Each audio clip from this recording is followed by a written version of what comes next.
AP deputy సీఎంగా జనసేన అధినేత పవన్ కళ్యాణ్ బాధ్యతలు స్వీకరించారు. ఇందుకు సంబంధించిన అధికార పత్రాలపై ఆయన సంతకం చేశారు.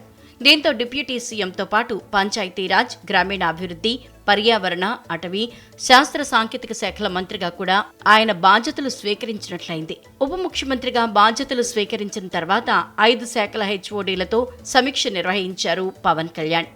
గ్రూప్ 1, గ్రూప్ 2 అధికారులతో సమావేశమయ్యాక పంచాయతీ సెక్రటరీ అసోసియేషన్తో భేటీ అయ్యారు డిప్యూటీ సీఎం పవన్.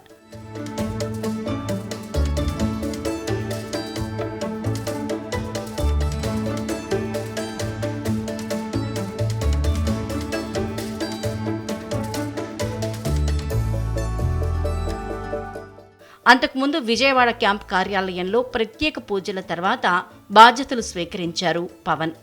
పవన్కు ఇంద్రకీలాద్రి వేద పండితులు ఆశీర్వచనం అందించారు.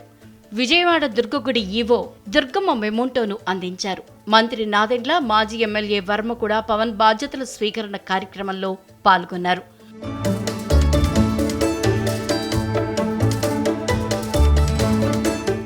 బాధ్యతలు స్వీకరించాక ఉపాధి హామీ, ఉద్యానవన నిధుల మంజూరుపై తొలి సంతకం చేశారు.